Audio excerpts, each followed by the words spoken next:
By the end of 1933, much of the land within the Grant Stake had been subdivided and developed with an influx of families moving into newly built homes. At the time, the Grant Stake membership of 16,115 was the largest in the church, and another division was necessary. On Sunday, Christmas Eve, 1933, a special conference for the stake members was held to announce the new stake presidency.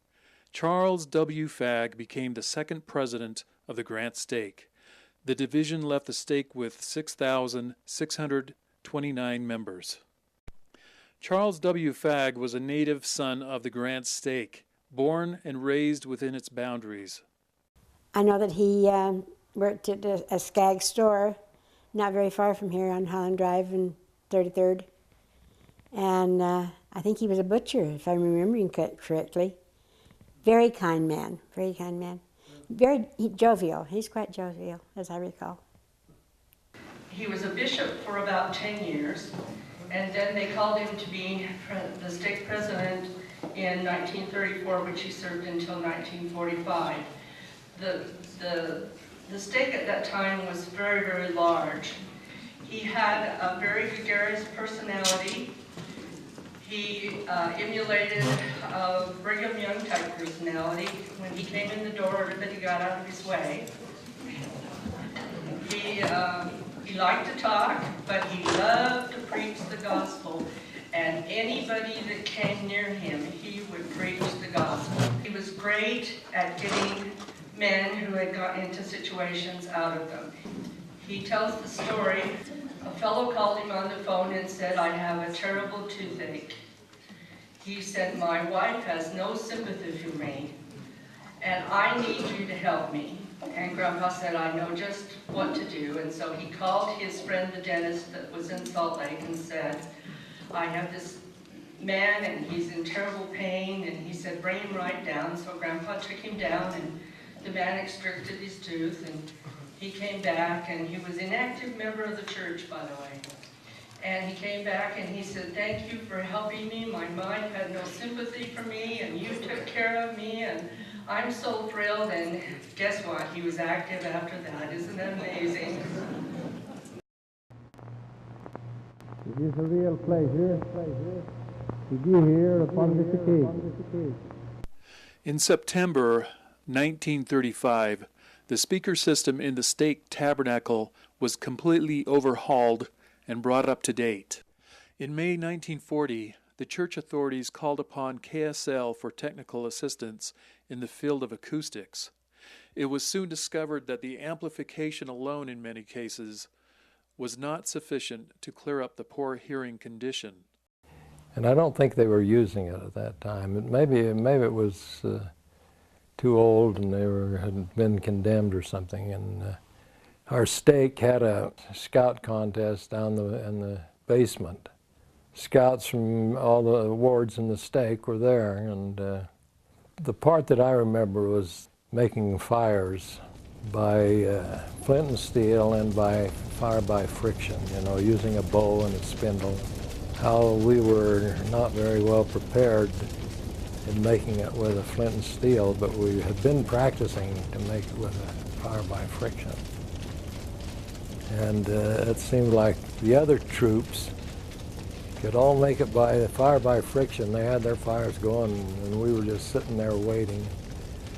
And then they could never, they were having a hard time getting their fire by friction started, so then they finally gave us the go-ahead, and we got ours going before any of the others after we'd waited for some time.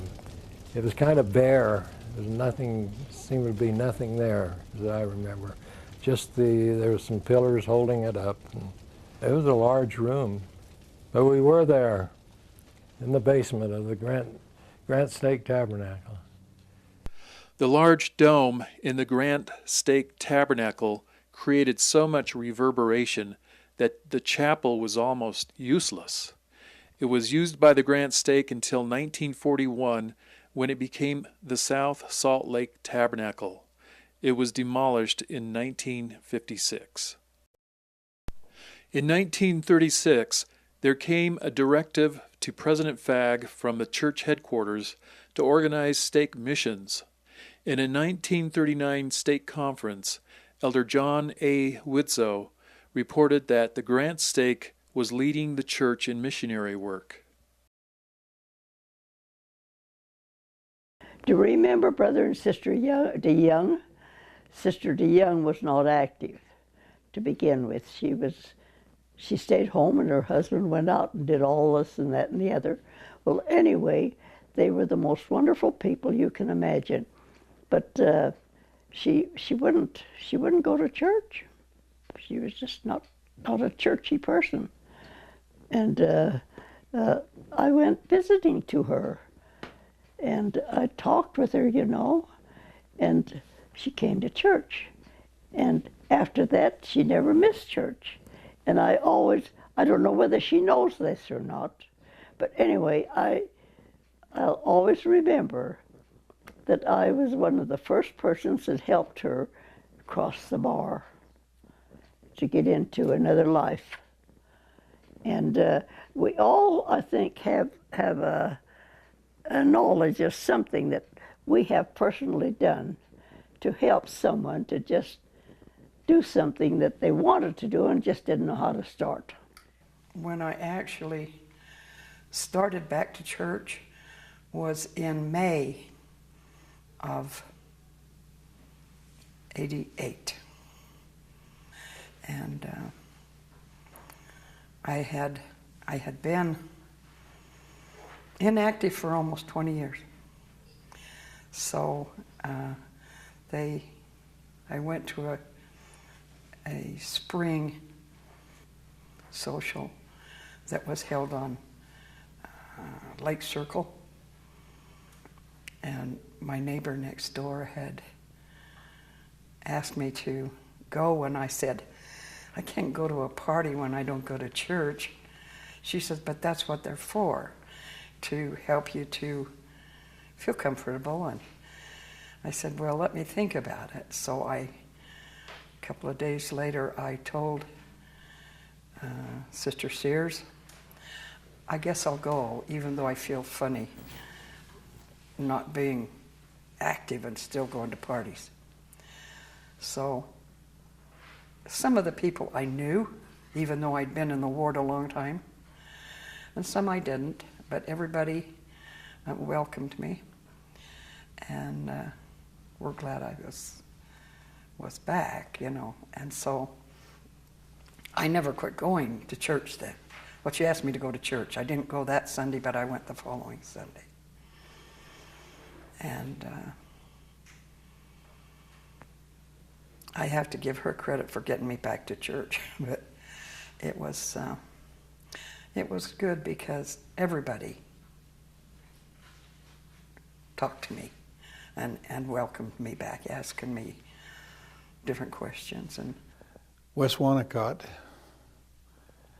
well, I was talking to him the other day. Of course, he's been very ill, and he was talking to him the other day, and we were recalling old times. And he said, we've known each other for a long time. And I said, yes, better than 50 years. And he said, you know what I remember of you the most? He said, when I first met you, you answered your door and you had a cigar in your mouth. It really surprised me that he would remember that after 50 years. But slowly but surely, that brethren were very determined that I would be an asset to the ward in some way, shape, or another. And I had a family, my brothers and sisters, that would desire for me to accept the gospel. I was born under the covenant, but had not accepted the gospel. I was baptized, but I had not made a commitment yet to be any part of the church. And my wife was investigating the gospel. She was not a member. And so between this length of time, I figured, well, if we're going to do this, we might as well both do this together. And we had 3 children or 4 children? 5 children. And they were all growing up, and I wanted to make sure that they all stayed in the LDS church, even though I didn't want to be part of it. So eventually I did become active through the hard work and efforts of a lot of people. Can't name just one. And my wife was baptized, and then we, of course, went through the temple. And from then on, we've been active in the church and the things that we've done. Because of the effects of the Depression, member donations were down significantly. So in 1937, President Fagg began encouraging the faithful payment of tithes and offerings. Persistent in his efforts, the stake realized an increase of 50% in full tithe payers by 1942. Very early in our life, we were married right out of high school, and we were poor, and we struggled, and it was hard. And he came home from church. We'd been to church, and he came home, and I had never seen a tithing receipt before, ever. And it was on our dresser, and it was $20, and I had a fit. We were so poor. I said, Ted, what is this? And he said, well, Bevy, I paid $20 in tithing. And I said, what in the world did you do that for? And what are you, crazy? And he put his arms around me and said very lovingly, if we are going to be happy and if we are going to be successful, we're going to pay our tithing. So what can I say? But I mean, that's really, it all began really, I think, with that. Ted paying our tithing that first time that I thought we couldn't afford to do.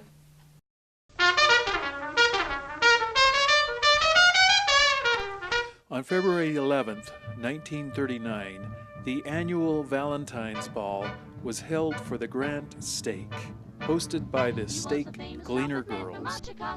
A queen was chosen from the various nominees from the wards, and a floor show was performed. A fine crowd of young people were in attendance, and all seemed to have a very enjoyable time. But I did become a Golden Gleaner, and we had Golden Gleaner and the Master M banquets, and we had quite a bit to do with the Golden Green Balls. And they were held mainly in other places, but at the last, they were held at the ward over in the steakhouse there. But you see, there's been many years now that they haven't existed. Oh, they were really fun. They were formal, and they decorated for them. They were very pleasant things to go to. He's the boogie woogie bugle boy of Company B.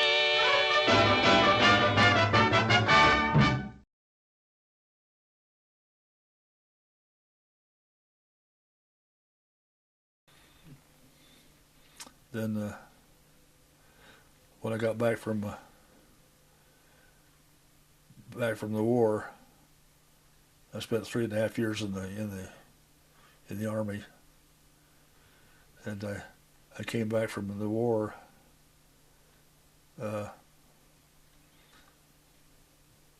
learned how to forget things over there. You didn't want to remember the things that took place in Europe.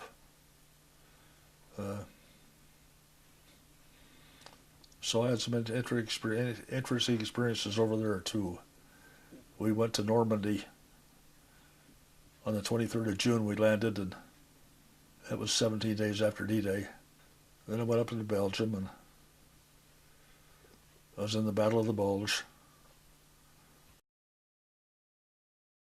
With the beginning of World War II in 1939, the stake welfare assessments increased dramatically. The Relief Society was involved in sewing for large clothing and quilt assignments. Anyhow, this Brother Fagg turned out to be the stake. I think he was a stake president. I was a counselor in Relief Society, and we did so many quilts. It was a need. It was a necessity for. They did for people outside of the church too then, and quilts were one of the big things they did.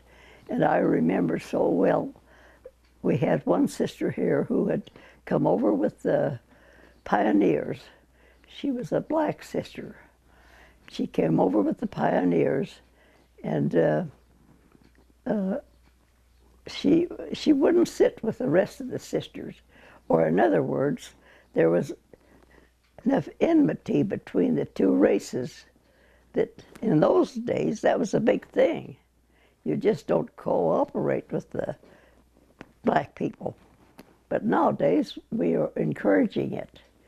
But at that time, and that dear little sister never missed Relief Society once, and she would sit in a corner by herself, all by herself. She'd find a corner by herself, and she would cut blocks. And she furnished the Relief Society with these cut blocks for quilt after quilt after quilt. But I remember a little bit about that just because of her. Because of his experience in the meat business, President Fagg was often called to help at Welfare Square making lunch meats and smoked meats. The world has need of willing men, wear the workers' seal. Come help the good work move along and put your shoulder to the wheel. The church has need of helping hands, hearts know and feel. The work to do is here for you, so put your shoulder to the wheel. Put your shoulder to the wheel, push along. The history of the farm goes back to 1950, when President Harleen, who was the stake president before President Ludwig, was asked by the General Welfare Committee to begin a production project of some kind. We bought 125 acres of land known as a welfare farm and paid for it. And just prior to my release in 1956, I purchased another 125 acres of land, making a total of 250 acres for the welfare farm. This, of course, was not paid for, but the farm was all out of debt. Machinery, cattle, and everything was all paid for before my release. President Linford took over the farm when President Ludwig and he were installed in 1956. I have to give all the credit to the making of that farm to Dwayne Linford. I took over the farm in 1969. We went in as a presidency. Dwayne Linford picked me up in his truck one day and took me out to the farm, and on the way out he reminded me, he said, every dog has his day, and today your name is Fido. I'll never forget that. As a young girl, but going out to weed the beets, and I didn't want to go. I was young, I had better things to do, but it was something that my parents wanted us to do, and I think wasn't my dad in charge of that at that time?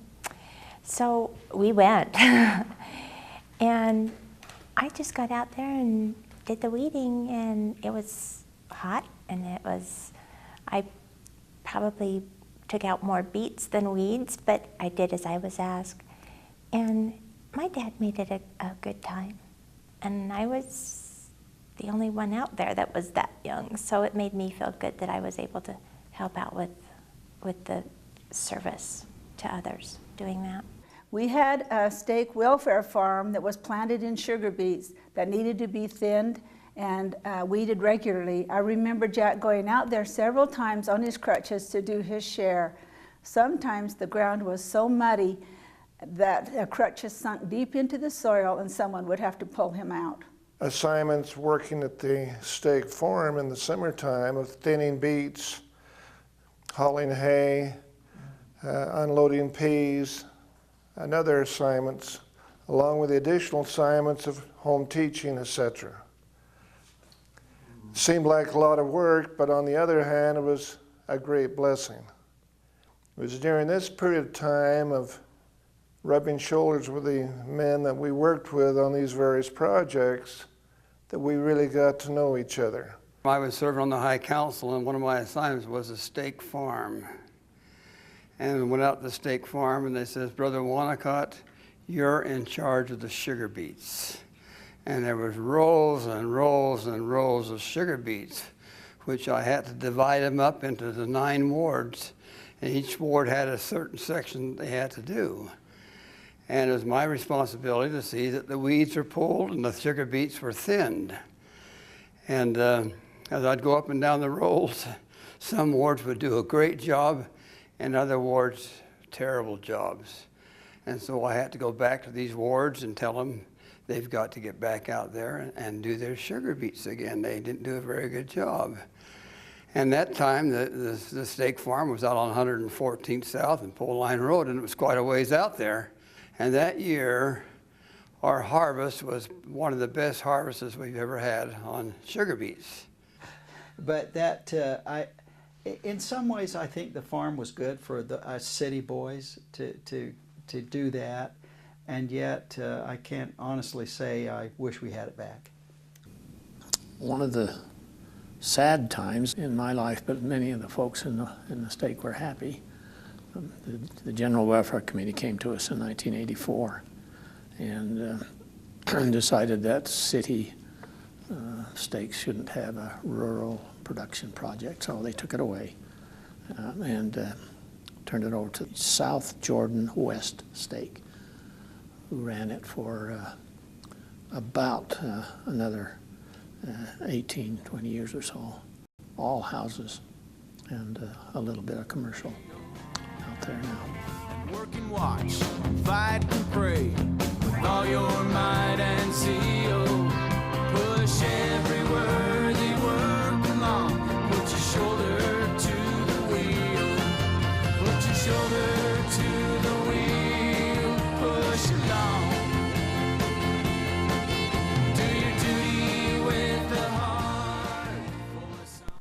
Membership rolls kept increasing. At quarterly stake conference held at the Granite High Auditorium on June 17, 1945, a new East Mill Creek stake was organized. The boundaries of the Grant stake were downsized to include the area from 2700 South to 3600 South and from Highland Drive to 5th East. An outpouring of love and appreciation for almost 12 years of dedicated service was felt as the congregation raised their hands in thanks to President Charles W. Fagg.